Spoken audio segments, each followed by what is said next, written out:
Madaming isda sa palaisdaan yan. Malalaki pa. Nakita niyo yun nung nakaraan?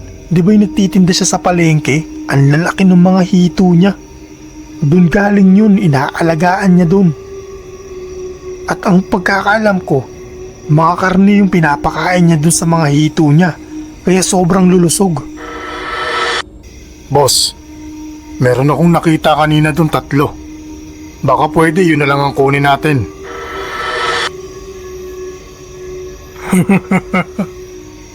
Yung 3 ba na nandun sa may puno? Pwede rin naman. Parang malulusog din naman eh. Mga walang hiya talagang mga aswang na to. Sinubihan ko na sila na huwag gagalawin ang mga bata dito sa baryo. Magbabayad sila dito. Mga walang hiya.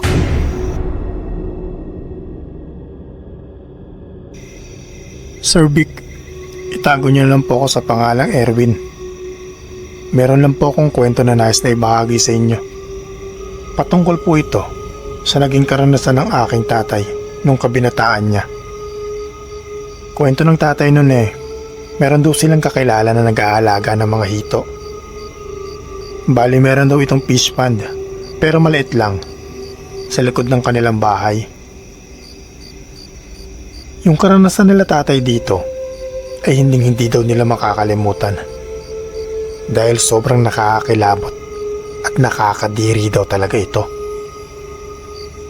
Kaya sa mga kapahay na po natin na may hina ang sikmura, sana makayanan niyo po ito. Huwag niyo pong skip. Maganda po kasi ang kwento na to. At nais ko po sanang ibahagi ang kwento ni tatay na ito, sir, gamit ang kanyang punto de vista upang mas maayos na mapakinggan ng ating mga tagapakinig. At huwag na po natin patagalin.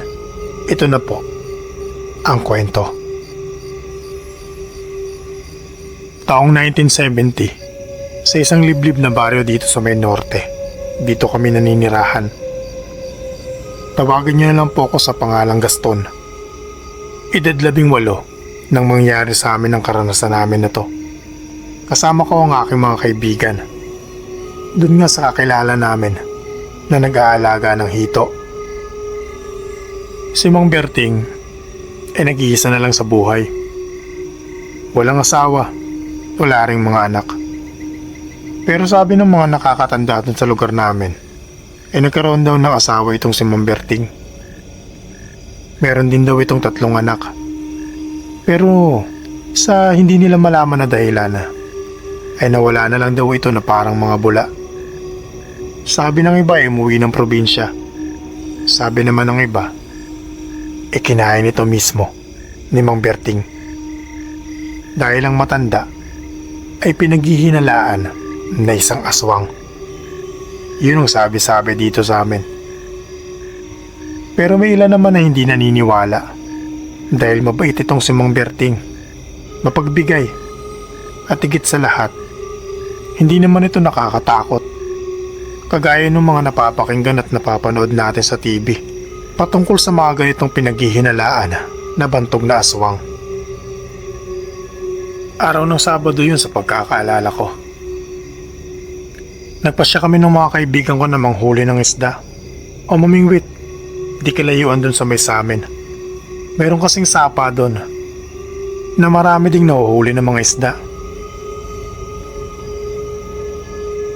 Tulano, tara, mamingwit tayo. Total wala naman na tayong gagawin. Nakapagsibak na ako ng kahoy. Wika ko sa mga kaibigan ko habang nagpapahinga sa ilalim ng puno ng mangga. Saan naman tayo manguhuli ngayon? Di ba wala na dun sa kabila? Sagot naman ni Nato, isa sa mga matalik kong kaibigan. Oo nga, Anton. Tsaka nalimas na nung nakaraan yun di ba? Kasama pa nga tayong naglimas. Wika naman ang kaibigan ko na si Pepe. Ako naman ay napaisip. Oo nga nalimas na nga pala namin nung nakaraan yung sapa na yun. Kaya wala nang ganong isda na mahuhuli dun. Kaya napagtanto ko kung bakit hindi na lang kami dun Sa may fish pond ni Mang Berting. Total wala naman ang matanda pag umaga. Umalis kasi ito ng gabi. Tapos babalik na ng mga bandang hapon. Kaya agad ko itong sinabi sa mga kaibigan ko. Sabi ko sa kanila, nasubukan namin dun sa palaisdaan ni Manong Berting. At panigurado na marami kaming mahuhuli dun. Alam ko na mga pre kung saan marami. Panigurado makakadami tayo ng mahuhuli dito. Wika ko sa kanila na nakangiti pa. Saan naman yan? Baka kung saan yan at malayo ah. Hindi tayo pwede sa ganun. Mayayari talaga tayo nila nanay. Sagot naman ni Pepe. Oo nga, bawal tayo dun sa malayo. Alam mo naman yung mga magulang natin sobrang hihigpit ng mga yan. Paniwalang paniwala sila dun sa mga aswang, hindi naman totoo yun. Tagal-tagal na nilang nabubuhay dito sa mundo, naniniwala pa sila sa aswang. Dugtong naman ng isa. Alam nyo, malapit lang to. Matutuwa kayo kung saan ito. Diyan lang kila Mang Berting. Madaming isda sa palaisdaan yan. Malalaki pa. Nakita nyo yun nung nakaraan? Di ba yung nagtitinda siya sa palengke? Ang lalaki ng mga hito niya. Doon galing yun, inaalagaan niya doon. At ang pagkakaalam ko, mga karne yung pinapakain niya doon sa mga hito niya. Kaya sobrang lulusog. Ano? Tara, doon tayo. Total wala naman yung matanda ngayon doon. Mamayang hapon pa uuwi yun, mga bandang 5. Suwestiyon ko naman doon sa dalawa. Sa sinabi ko, tila ba nagdadalawang isip pa sila. Napailing-iling pa nga mga ito. Tapos nagwika sila ng, di ka ba natatakot doon? Di ba aswang yun? Sabi-sabi dito sa atin. Ako naman natawa. Sabi ko, akala ko ba hindi kayo naniniwala sa aswang? Mga praning pala kayo eh. Di ba?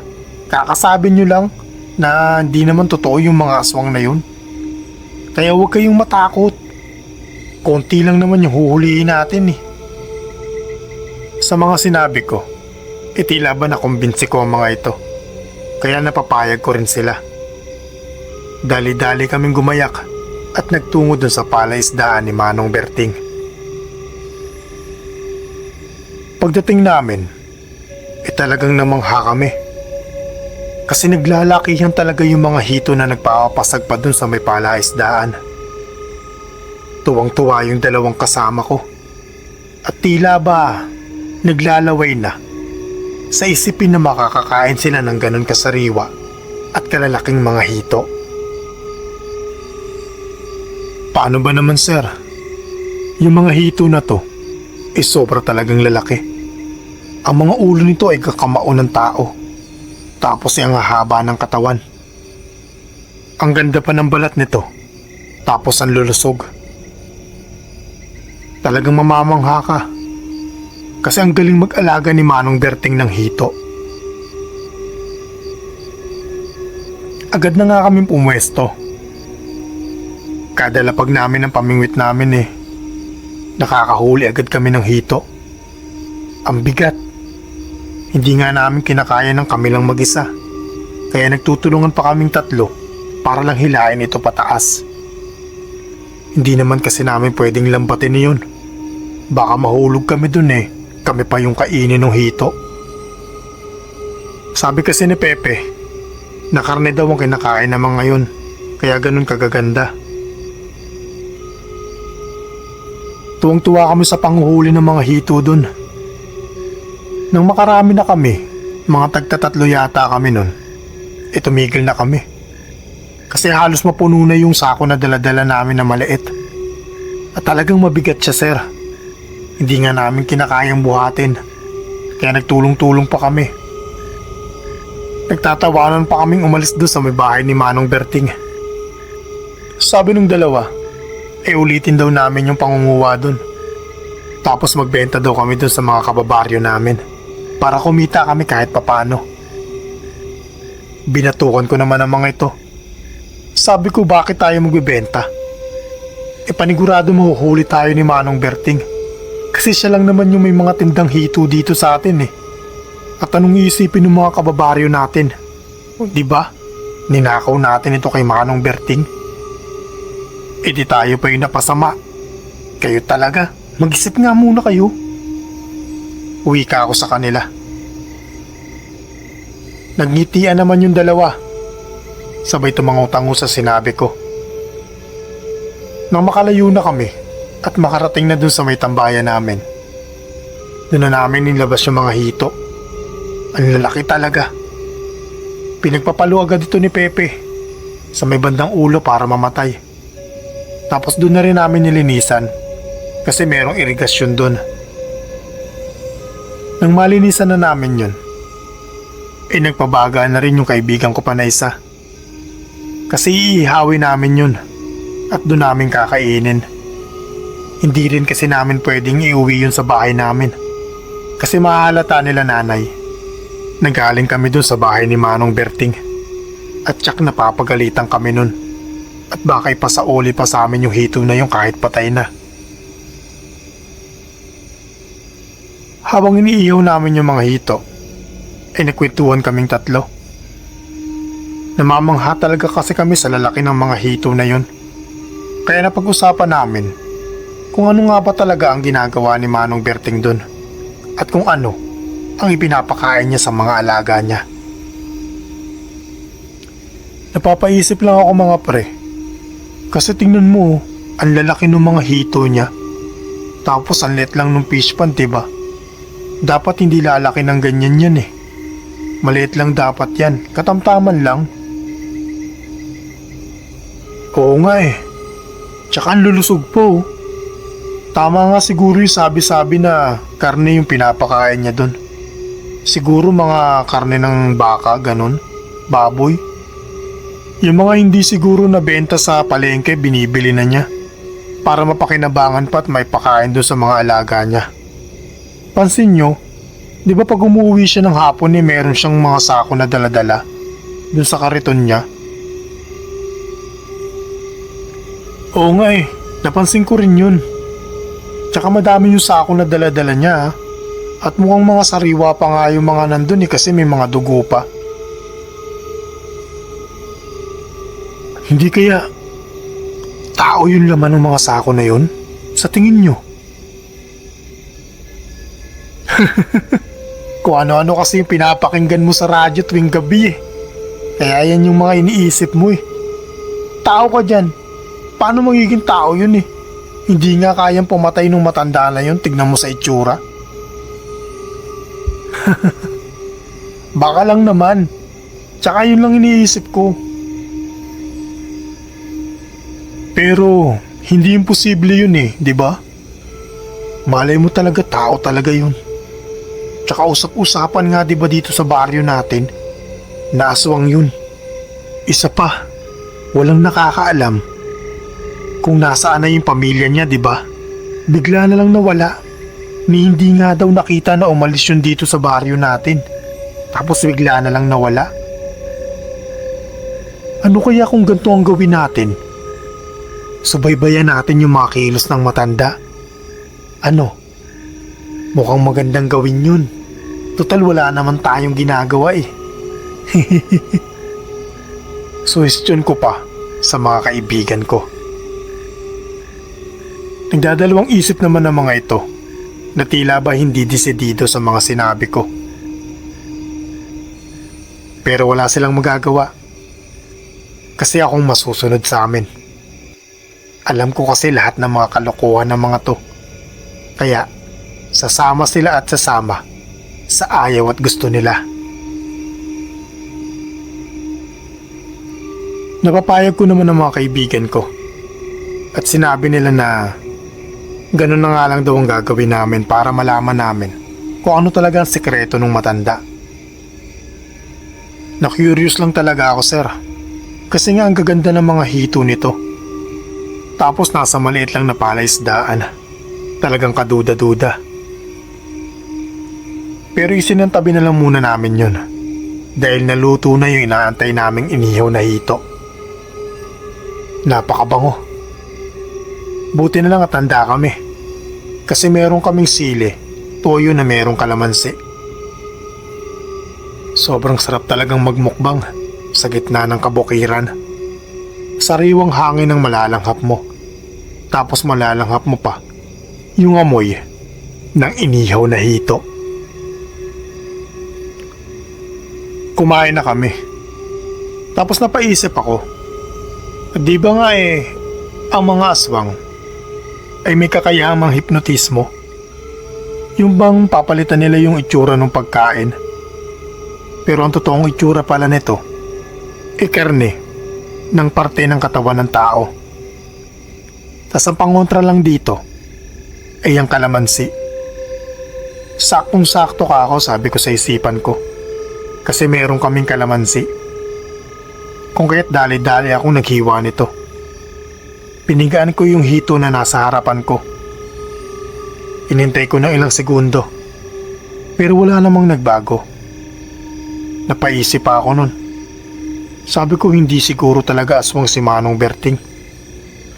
Kasi wala namang pinagbago yung hito Ganun pa rin. Mas lalo pa nga sumarap yung amoy nito. Kaya pinagsawalang bahala ko na lang yun. At kumain na ako. Nagpasalamat sa pagkain na kinuha namin. Para kami mga tanga.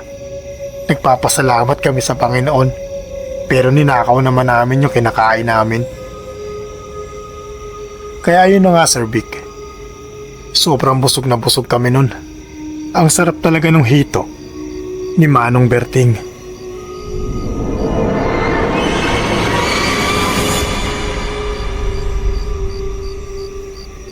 Nang matapos na nga kaming kumain nun, sir, nagpasya na muna kami umuwi sa kanila naming mga bahay. Kasi maaga pa naman at panigurado ng mga alas 5 pa daraan yun si Manong Berting. Paano mga pre? Mamaya na lang. Uwi na muna tayo at baka hinahanap tayo ng mga magulang natin. Mamayang hapon pa naman yung daraan si Manong Berting Alam nyo naman, pagkagabi na yun pag umuwi. Sige pre, mamaya na lang.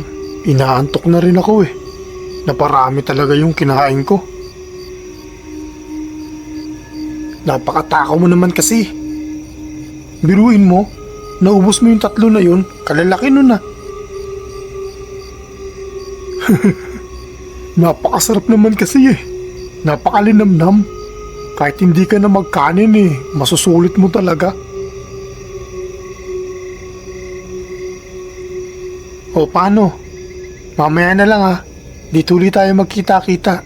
Kasi dito rin naman dadaan si Manong Berting Matatanaw natin siya dito. Sige pre, mamaya na lang. Kaya yun na nga, Sir Vic. Nagpasya na nga kaming umuwi. Nang makarating na ako sa bahay, nagulat ako. Kasi napakaraming tao. Nagkakagulo sila. Para bang merong pagtitipon. Agad naman ako nakiusyoso nun. Tinanong ko si nanay kung bakit maraming tao sa bahay namin. Hindi ko nga pala nabanggit, Sir Vic. Nakapitan nga pala ang aking tatay dito sa aming baryo noong mga panahon na yun. Kaya dito talaga sa bahay namin ang puntahan ng mga tao pag meron silang kailangan. Sabi ng nanay na meron daw mga batang nawawala. Ilang araw nang di umuwi. Na kahit puntahan sa mga bahay ng mga kamag-anak nila wala rin. Kung kaya nagpasya na silang pumunta kay tatay para humingi na ng tulong. Nagpulong sila, nagpasya, na hanapin yung mga batang nawawala. Kahit sa mga kabilang baryo ay pupunta sila para dun alamin kung nandun ba yung mga bata na yon. Baka kasi nagkala lang o baka naman nakuha na ng sindikato. Ang mas malala, kung baka nakuha ito ng aswang. Alam nyo naman, ang mga matatanda, mahilig magkwento ng mga ganon. Sabi nila nakakita na sila ng mga aswang. At sabi nila, nakasalamuha na sila ng ganito nung mga kabataan pa nila. Hindi naman tayo maniniwala sa ganon, di ba? Hanggat hindi natin ito nakikita. Pero, hindi natin alam. Baka nga totoo talaga yun. Sinabihan lang ako ni nanay na huwag na akong gagala. Huwag na akong pupunta kung saan saan at baka isa rin ako sa mga mawala. Sabi ko naman kay nanay na hindi naman ako lumalabas ng baryo. Tsaka kasama ko naman yung 2 kaibigan ko. Tumatambay lang kami dun sa may puno malapit sa bahay ni Manong Berting. Nang narinig ni nanay yung sinabi ko na tumatambay kami dun malapit sa bahay ni Manong Berting, mas lalo itong nag-alala. Kasi nga 'di ba, usap-usapan na bantog na aswang itong matanda na to. Pero wala pa namang nagpapatunay talaga na isa itong aswang. Kung kaya, hindi ito pinapaalis sa baryo namin. Iniiwasan lang ng iba kasi nga sa takot dahil doon sa kwento-kwento. At lumipas pa nga yung ilang oras na pagpupulong nila doon sa bahay namin. Napagpasyahan nila na magtungo na doon sa Kapitolyo upang humingi na ng tulong sa kapulisan. Dahil sa ilang araw na nga na nawawala yung mga kabataan. Pumasok na rin ako nun. Nagpahinga dahil mamayang hapon ay aantabayanan pa namin ng pagdating ni Manong Berting. Hindi ko lang alam kung makakatakas ako kay nanay kasi nga pinagbawalan na ako nito ng gumala. Pero alam niyo naman tayo mga batang 90s. Meron tayong teknik sa ganyan. Papatulugin muna natin yung magulang natin tsaka tayo lalabas ng dahan-dahan. Kaya ganun nga ang ginawa ko, Sir Vic. Nung pumatak ang alas 5 ng hapon, tulog si nanay. Naghihilik pa nga. Dahan-dahan akong pumunta dun sa likod ng bahay namin. Dun ako dumaan, patungo dun sa may labasan. At tumakbo ko dun, papunta sa may tambayan namin malapit sa bahay ni Manong Berting. Pagdating ko, nandun na yung 2. Alas 4 pa lang daw nandun na sila nag-aantay. Agad ko naman silang tinanong kung dumaan na ba si Manong Berting. Sabi nila hindi pa. Kaya sabi ko naman ay sakto. Makakapagantay pa kami dun. At makikita namin ang pag-uwi ni Manong Berting. Gusto ko din kasing malaman kung ano yung mga nasa sako na lagi niyang daladala. Kung totoong karne ba talaga ito ng hayop na pinapakain niya dun sa mga alaga niyang hito. Lumipas pa ang ilang oras. Mga mag-aalas 6 na yun. Nang matanaw namin na paparating itong si Manong Berting. Agad akong tinawag ng aking mga kaibigan. Pre, tingnan mo, nandiyan na si Manong Berting. Oo nga no. At marami na naman siyang dala. Pero teka, sino yung mga kasama niya na yun? Bakit parang madami siyang kasama ngayon ah? Oo nga no. Di ba mag-isa na lang siya sa bahay nila? Bakit meron siyang mga kasama ngayon? 4 yata na lalaki yan. Oo, wala namang babae eh. Baka naman mga suki niya, bibili ng hito. Sa bagay may punto ka pre. Baka nga bibili ng hito yan. Antayin na lang nating lumapit. Tapos pag nakauwi na sila dun sa bahay ni Manong Berting, tsaka tayo susunod. Dahan-dahan lang. Doon tayo sa may likuran dadaan para hindi tayo mahalata. Sige pre. Basta ikaw mauuna ha. Natatakot din kasi ikaw eh. Kahit di ako naniniwala sa aswang. Naniniwala ako na baka karnehin ako niya ni Manong Berting. Tapos ipakain ako dun sa hito. Napailing-iling na lang ako sa sinabi ng aking kaibigan na si Pepe. Talagang may pagkaduwag ito.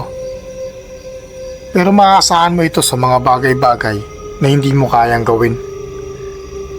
Kagaya ng pag-akyat sa matataas na puno at paglangoy. Hindi kasi ako maalam sa paglangoy, Sir Vic.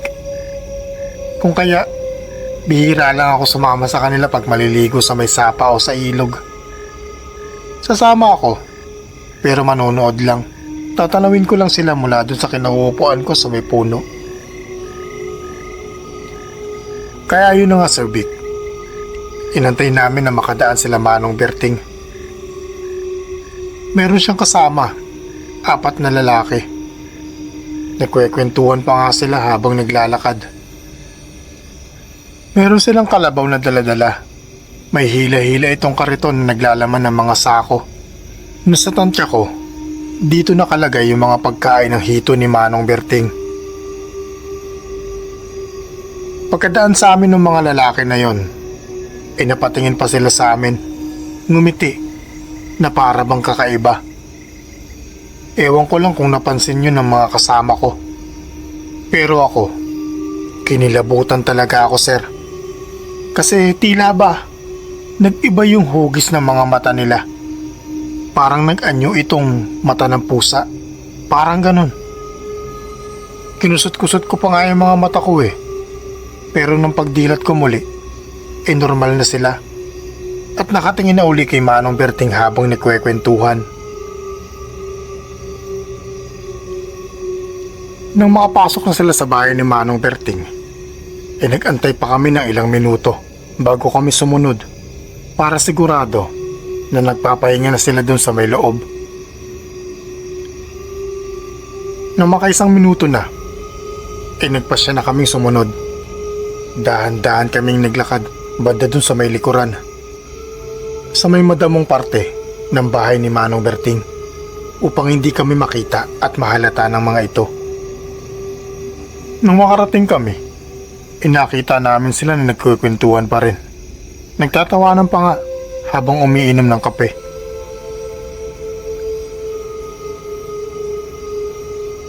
Medyo marami-rami ang nakuha natin ngayon.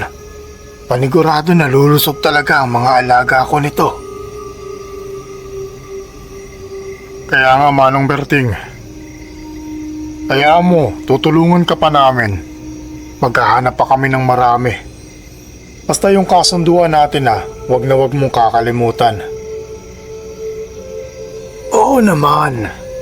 Makakaasa kayo. Nasusunod ako sa usapan natin. Teka, ilan ba ang kukunin nyo ngayon? Boss, meron akong nakita kanina dun 3. Baka pwede yun na lang ang kunin natin.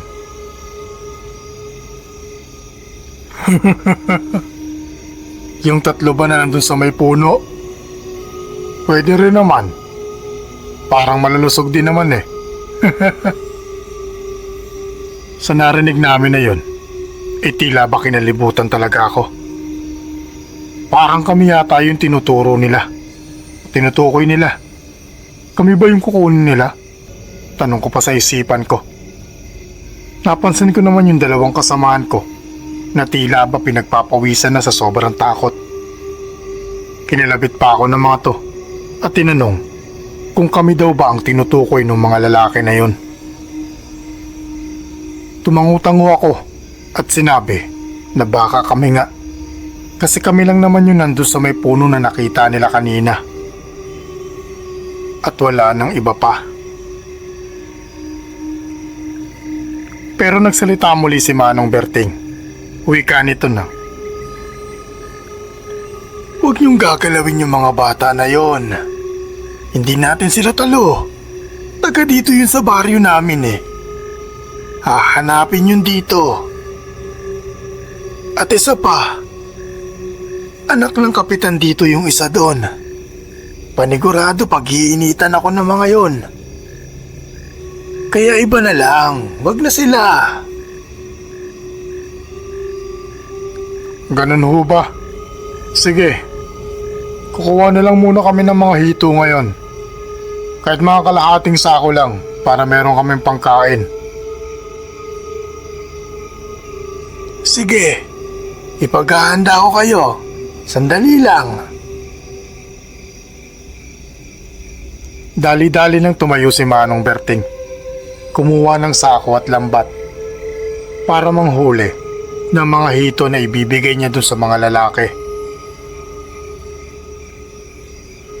Habang nandun si Manong Berting sa may hituan niya, ay napansin namin yung mga lalaki na tila ba meron pang pinag-uusapan na kakaiba. Nagbubulungan sila na para bang hindi sila sang-ayon sa sinabi ni Manong Berting na huwag kaming gagalawin. Kung kaya't napaisip na ako na baka mga sindikato yung mga tao na to at sila yung kumukuha ng mga kabataan na nawawala. Pero nanatili pa rin kami doon na nagmamasid.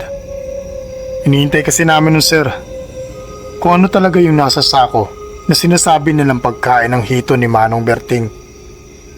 Lumipas pang ilang minuto, nakabalik na si Manong Berting. Dala-dala nito yung kalahating sako na naglalaman ng mga hito. Pumapasag pa ang mga ito at talagang malalaki. Natuwa naman yung mga lalaki at sinabi na mabubusog talaga sila dun. Talagang malasa daw yun at paboritong-paborito ng pamilya nila. Nagkwentuhan pa silang saglit at nagpaalaman na. Umalis na yung mga lalaki at naiwan na si Manong Berting. Bumulong-bulong pa ito at sinabi niya na, akala niyo naman di ko narinig yung pinag-uusapan niyo kanina. Hindi niyo magagalaw yung mga kabataan dito sa amin. Magkakamatayan muna tayo. Mga aswang. Sa sinabi na yun ni Manong Berting, ikinilibutan talaga ako. Totoo pala ang mga aswang. Pero bakit kaibigan ni Manong Berting ang mga aswang na to? At para bang may kasunduan sila? Gulong-gulo yung isip ko. At napag-isipan ko pa nga na baka aswang din si Manong Berting. Pati yung dalawang kasama ko ay napatulalan sa narinig nila. Sinabihan pa nga ako nito na umuwi na kami. At baka kami pa ang maging pagkain sa mga hito nito. Pre, tara na. Uwi na tayo. Kinakabahan talaga ako eh. Oo nga pre. Naihina nga ako sa shirt eh. Oo, ako rin. Nakakaramdam na ako ng takot. Totoo pala ang mga aswang. Akmang tatayo na sana kami nang makita namin na binabana ni Manong Berting yung mga sako. Nagbukas ito ng isa. At dito, sir, nagulantang kami sa aming nakita. Dahil tumambad sa amin ang putol-putol na parte ng katawan ng tao.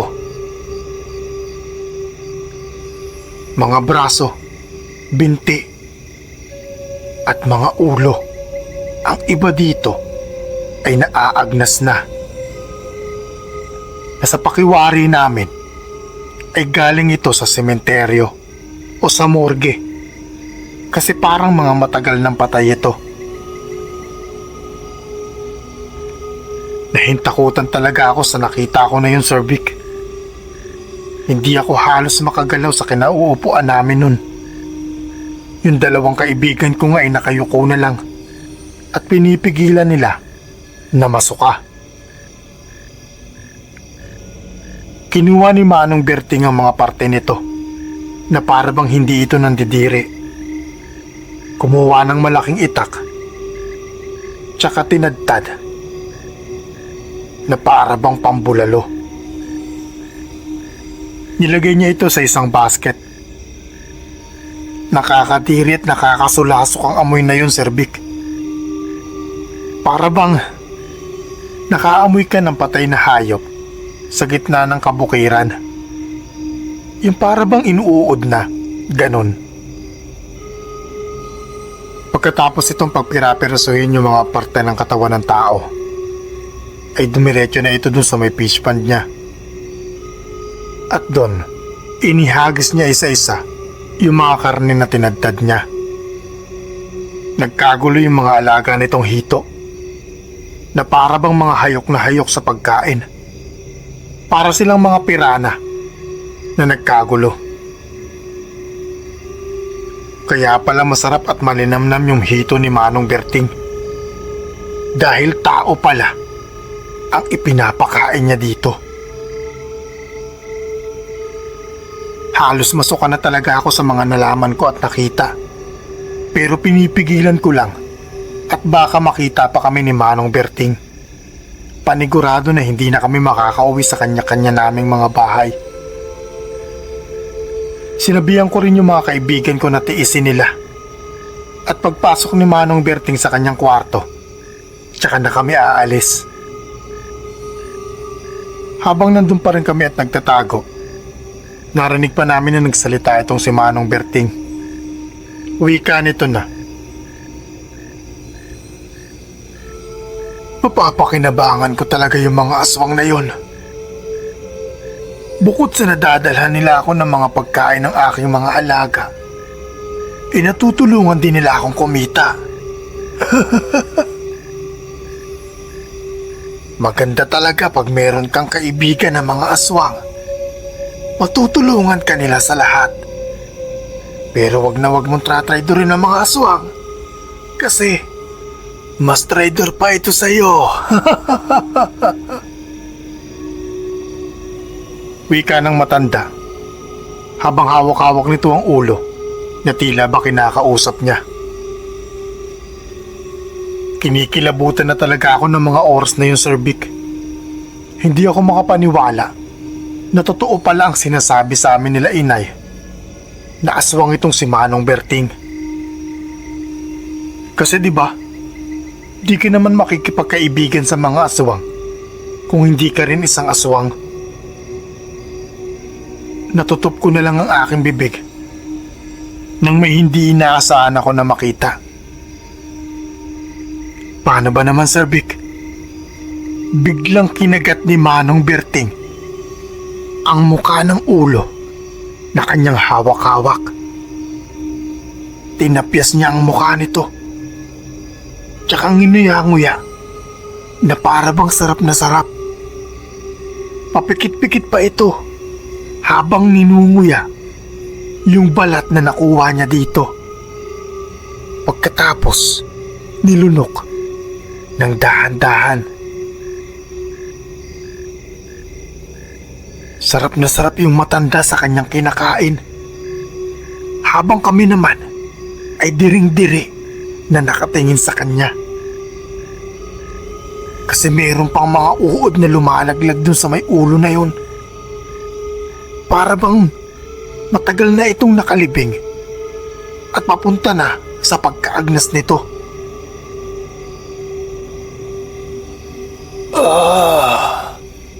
Napakasarap talaga ng karne ng tao. Napakatagal ko nang hindi nakakakain ng ganito. Puro bangkay ang kinakain ko. Hindi na ako nakakain ng sariwa.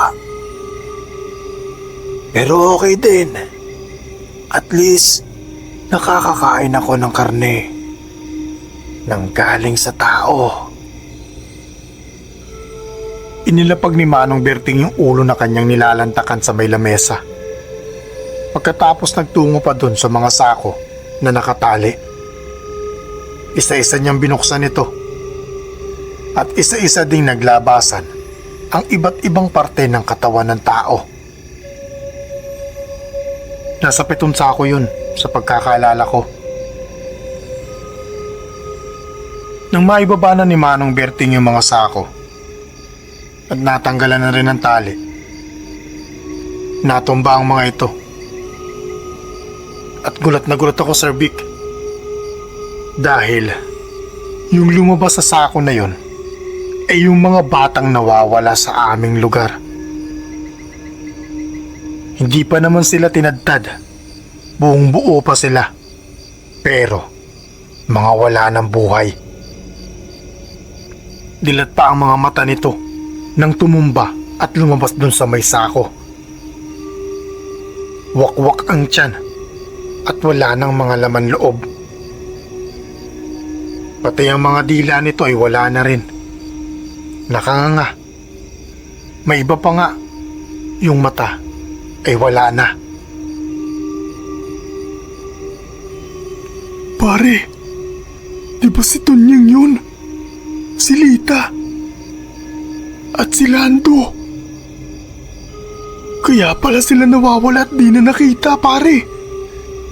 Sila Manong Berting pala ang kumuha sa kanila.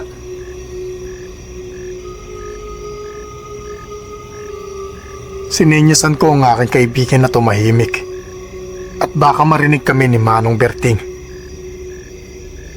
Nang makabalik si Manong Berting dun sa mga sako, inalaglag pa nito yung hawak-hawak niyang baso. Nagulat din ito sa kanyang nakita nang matanaw niya ang bangkay ng mga bata. Mga walang hiya talagang mga aswang na to. Sinabihan ko na sila na huwag gagalawin ang mga bata dito sa baryo. Magbabayad sila dito, mga walang hiya. Galit na wika nito na sadyang pinagtatakahan naman namin. Di ba nga, kauri niya ang mga halimaw na yun? Bakit siya magagalit? E pagkain din naman yun ng mga alaga niya at pagkain nila. Galit na galit talaga yung matanda, Sir Vic. Napaluhod pa nga to habang niyakap yung bangkay ng 3 bata. Gulong-gulo na talaga ako nun. Di ba masama ang mga aswang? Bakit ganun ang ginagawa niya? Na tila ba may malasakit siya sa mga kabataan sa baryo namin? Pagkalapag ni Manong Berting dun sa mga bangkay ng bata, hinilera niya ito sa isang gilid ng magkakatabi. Tapos lumabas ito ng bahay. Pagkalabas ito ng bahay, inagulantang kami sa aming nakita. Paano ba naman, Sir Vic? Nagpalit ng anyo ang matandang aswang. Lumaki ang bulto ng katawan nito. Tinubuan ng mga itim na balahibo. Naghabaan ng mga kuko. Ang nguso ay wari mo sa isang aso. Nagsitaliman din ng mga pangil. At humaba ang tenga na para bang sa paniki. Umalulong ang matandang aswang nang tila ba isa itong mabangis na hayop. Dali-dali itong nagtatakbo. Tumalon-talon sa mga puno at nawala sa gitna ng kagubatan. Yun ang pagkakataon namin para makaalis na sa nakakikilabot na lugar na yon. Nagtakbuhan kaming 3 nang walang lingon-lingon. Wala kaming pakialam kung madapa o hindi. Basta tatakbo kami para lang makauwi.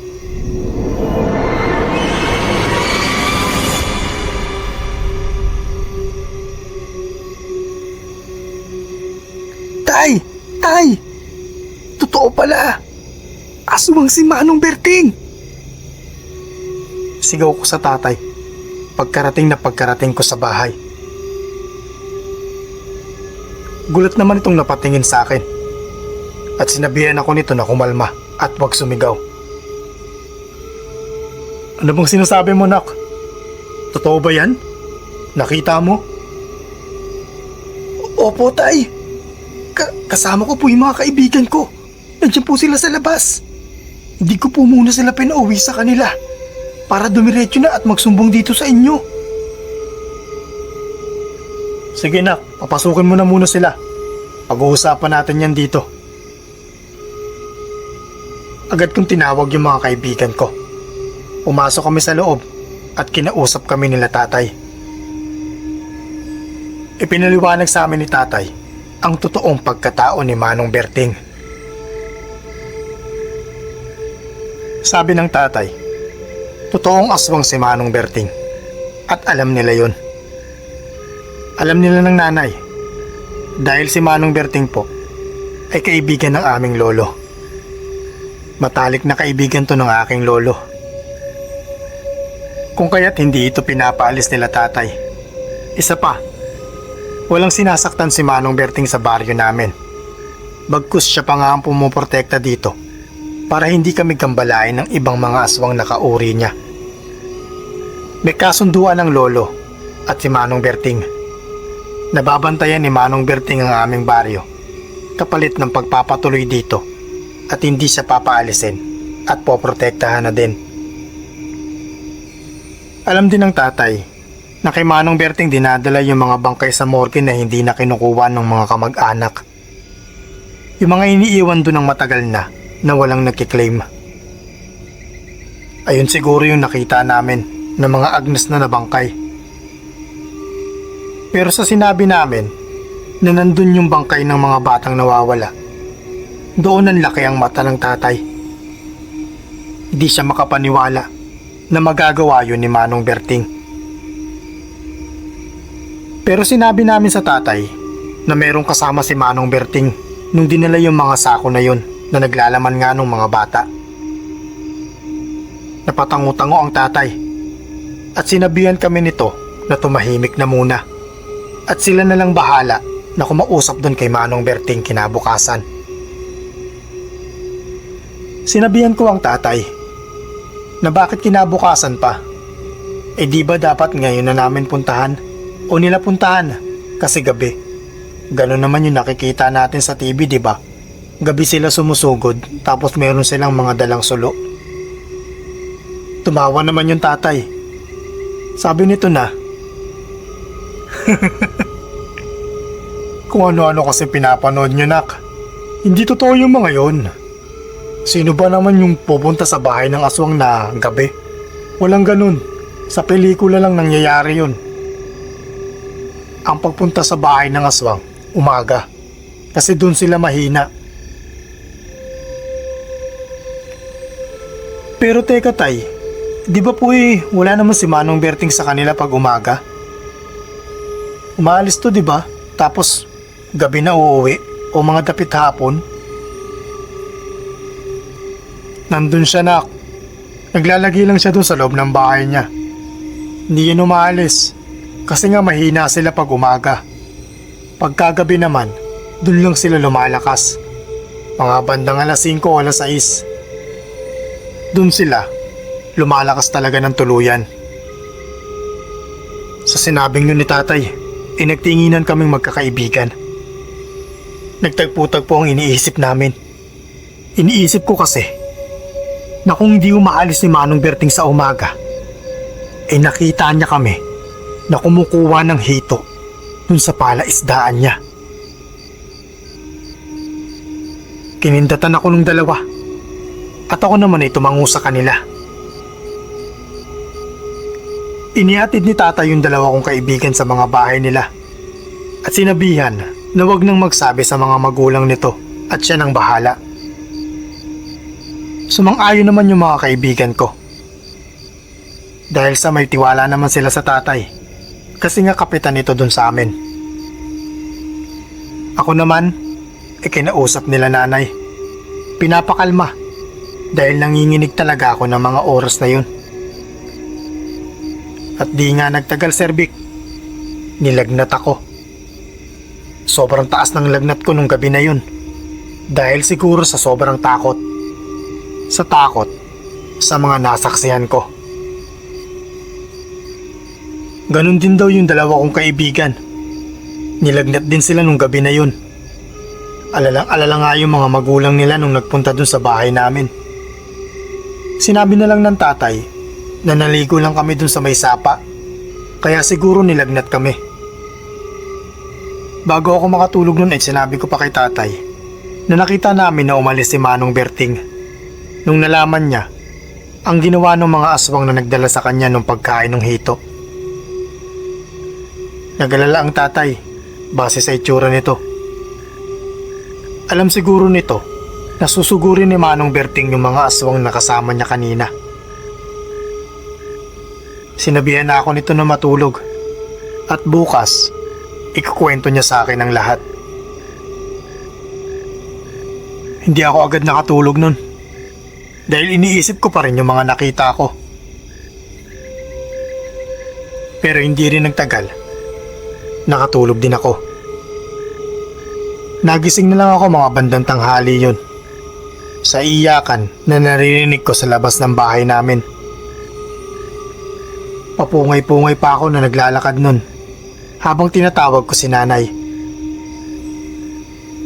Lumapit naman ito sa akin at niyakap ako nito. Sabi nito na nakita na raw yung mga bangkay ng mga batang nawawala. Nakita daw ito di kalayuan sa bukana ng aming baryo. Magkakatabi at mga wala ng buhay. Wakwak ang tiyan. Simot lahat ng mga laman loob nito. Ako naman, alam ko kung ano ang nangyari dito. Maging sila nanay din naman ay alam. Kasi nga sinabi naman namin ito sa kanila. Pero nagpatay mali siya na lang kami. Alinsunod na rin sa utos ng aming ama. Si tatay ay wala nun sa bahay. Sabi ni nanay ay nagpunta ito sa bahay ni Manong Berting. Nang pagkasabi sa akin nun ni nanay, natakot ako. Sabi ko kay nanay na, "Ano po, nay? Nagpunta po si tatay dun. Sino pong kasama niya? Baka mapano po siya dun?" Sumagot naman ang nanay. Sabi nito sa akin na hindi mapapano ang tatay dun. Dahil kilala ng tatay si Manong Berting at may tiwala sila dito. Ilang beses nang niligtas ni Manong Berting ang baryo namin sa mga aswang. Kahit nung pinagbubuntis pa lang ako ng nanay, tinulungan kami ni Manong Berting para mapaalis ang aswang nang gustong bumiktima sa akin noon. Bago magtanghali ay nakauwi na ang tatay. Kinuwento sa akin ni tatay ang mga pinag-usapan nila ni Manong Berting. Kwento ng tatay na naabutan nito si Manong Berting sa nakakaawang sitwasyon. Puro sugat at kalmot daw ang matanda. Nawari mo'y nakipaglaban ito sa isang mabangis na hayop. Na sa pagkakaalam namin ay nilabanan nito yung mga kalahi niyang aswang. Ang dami daw sugat ng matanda. Ang kanang mata nga daw nito ay nabulag na dahil sa kalmot. Naawa naman ako dahil sa pagkakakwento ng tatay. Dahil malungkot ang tatay. Mabait daw itong si Manong Berting. At hindi talaga ito nang gagambala sa baryo namin. At isa pa, malaki talaga ang utang na loob namin dito. Dahil kung hindi daw dahil sa matanda na to, baka wala na ako, maging si nanay. Sapagkat si Manong Berting talaga ang nagbabantay sa aming baryo. Kung kaya nakipagkasundo rin ito sa mga aswang, nabibigyan na lang sila ng mga isda na pinapakain ng karne ng patay upang hindi na sila mambiktima sa aming baryo. Paraan din yun ni Manong Berting upang turuan ang mga aswang na hindi na kumain ng sariwang karne ng tao. Bagkus, kumain na lang ng isda na pinapakain ng karne ng tao. Kasi naglalasang karne ng tao din daw ang isda na to. Dahil sa kinakain nga nito. Kwento daw ng Manong Berting kay tatay na inubos na ni Manong Berting ang lahi ng mga aswang na sinugod niya. Wala siyang itinira. Mapaasawa ng mga ito at mga anak para hindi na manggambala pa ulit sa aming baryo. Ikinuwento rin ito kay tatay na nakita nila kami na nangunguha ng hito doon sa may fish pond. Pinagalitan ako ng tatay. Tinanong kung bakit namin ginawa yun. Sinabi naman namin yung totoo. Na gusto lang namin kumain ng isda ng mga panahon na yun o nung oras na yun. Kaya napagpasyahan namin na kumuha kay Manong Berting. Doon ko napagtanto na totoo nga na nakita kami ni Manong Berting gaya ng iniisip ko. Pero naiintakutan ako, sir. Kasi kung kumakain ng karne ng tao yung hito ni Manong Berting, di ibig sabihin nun nakakain na rin kami ng karne ng tao. Napatingin naman sa akin si tatay at tila ba nabasa nito ang iniisip ko. Tinapik-tapik ako nito at sinabi na, "Huwag kang mag-alala, anak. Sabi sa akin ni Manong Berting na hindi ka naman nakakain ng karne ng tao." 2 parte yung palaisdaan ni Manong Berting na yun. Hindi lang napapansin pero may harang daw yun sa gitna. Yung parte dun sa may dulo kung saan kayo kumuha ng mga hito, mga patay na hayop ang nilalagay niya dun. Tapos yung banda naman dun malapit sa bahay niya, dun yun nilalagay yung mga patay na tao. Kung kaya wala kayong dapat ipag-alala. Dahil malinis yun. Kasi yun din daw yung binibenta ni Manong Berting dun sa may palengke. Yung mga hito naman na binibigyan niya ng parte ng katawan ng tao, yun yung binibigay niya sa mga aswang. At maging pangkonsumo na rin niya para hindi siya agad manghina. At patuloy pa rin niya na mabantayan ng ating baryo.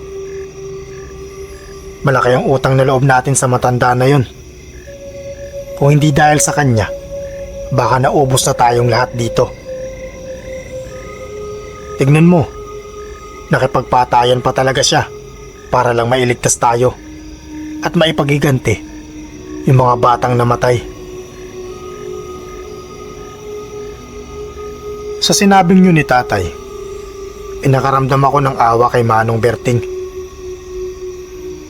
Kasi matagal na pala itong nagbabantay sa baryo namin nang siya lang mag-isa at wala siyang pamilya.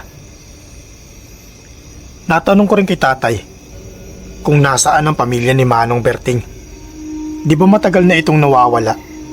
Bigla na lang nawala nang walang nakakaalam. Kinuwento rin sa akin ni tatay kung ano talaga ang totoong nangyari sa pamilya ni Manong Berting. At ito ang nangyari. Nung kapanahunan ng lolo, kasama niya si Manong Berting. Hindi pa aswang si Manong Berting nito. Madalas silang magtungo sa mga pistahan sa iba't ibang baryo. Doon daw, nayanggaw itong si Manong Berting. Dahil wala itong kaalam-alam sa mga ganitong bagay. Ang lolo naman ay merong panangga, kung kaya't hindi ito nahawaan. Si Manong Berting ay naging aswang. Sa takot na madamay ang kanyang pamilya at ito ang kanyang maging unang biktima, ay nakiusap siya sa lolo na itakas ang mag-ina nito.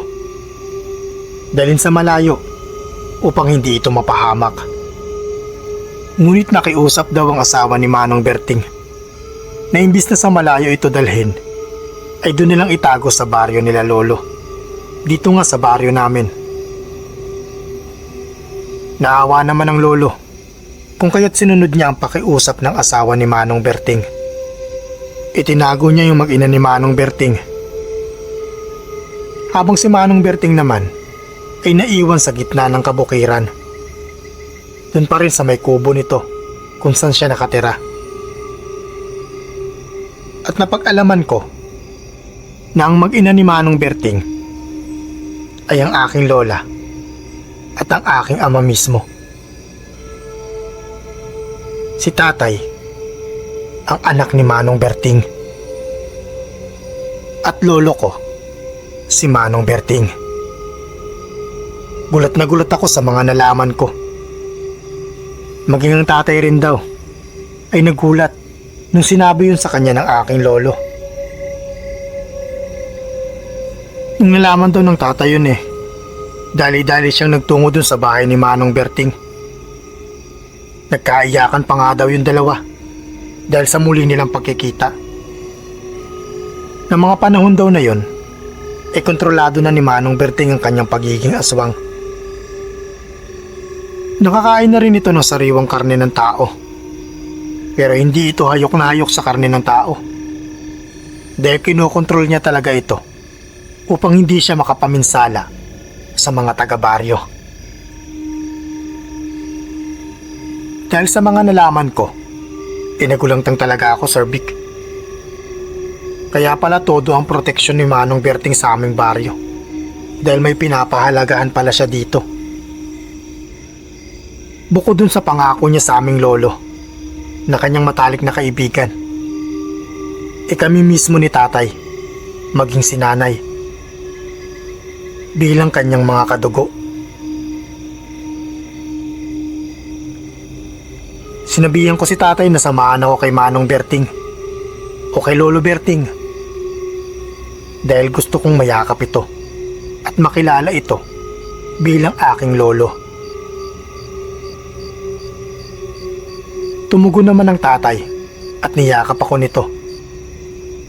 Nagpapasalamat ito sa akin dahil tanggap ko daw kung ano man ang katauhan ng aking Lolo Berting. Pagkatapos namin mananghalian ay sinamahan ako ni tatay at nanay sa bahay ni Lolo Berting. Nagkaiyakan kami nun. Sinabi sa akin ni Lolo Berting na hindi niya hahayaan na masaktan ng pamilya niya habang siya ay nabubuhay. Lumipas pa ang mga panahon. Nagkaroon pa ako ng mga kapatid. Tuwang-tuwa nga ang Lolo Berting pag naglalaro kami ng mga kapatid ko doon sa may bahay niya. Hindi alam ng mga kapatid ko na aswang ang lolo namin na yun. Hindi namin sinasabi nila tatay. Kami lang talaga ang nakakaalam nun. At syempre, sinabi ko rin yun sa mga kaibigan ko. Kasi nakita naman nila kung paano nagpalit ng anyo ang Lolo Berting. Para mapanatag na rin sila na hindi kami gagalawin ng aswang na si Lolo Berting. Lumipas pa ang mga taon. Dekada 90. Pumanaw ang Lolo Berting dahil sa katandaan. Alam niyo na kung anong sumunod na nangyari, Sir Vic. Ipinasa ni Lolo Berting ang kanyang bertud sa aking tatay na nag-iisa niyang anak. Matanda na rin ang tatay ngayon. Pinag-iisipan pa nito kung ipapasa niya sa akin yung pagiging aswang o hihingi na lang kami ng tulong sa albularyo para tanggalin ito, para tuluyan ng maputol ang sumpa ng pagiging aswang sa lahi namin. Kung akong tatanungin, sir, tatanggapin ko ng bukal sa loob ko. Gusto ko rin kasing maging aswang upang protektahan din ang aking pamilya. Malay mo, di ba? May sumalakay na naman ng mga aswang. Tapos ako ang magiging bayani. Ang ganda sigurong isipin nun na isa akong bayaning aswang. Pero katatakutan pa rin ng iba. Hanggang dito ko na lang puputulin ang kwento ko, Sir Vic. Ibabahagi ko na lang sa inyo kung anong magiging pasya ng aking tatay. Kung ipapamana ba sa akin ang pagiging aswang o ipatatanggal na lang niya. Maraming salamat po kung mapipili niyo itong kwento ko. At God bless po sa inyong channel.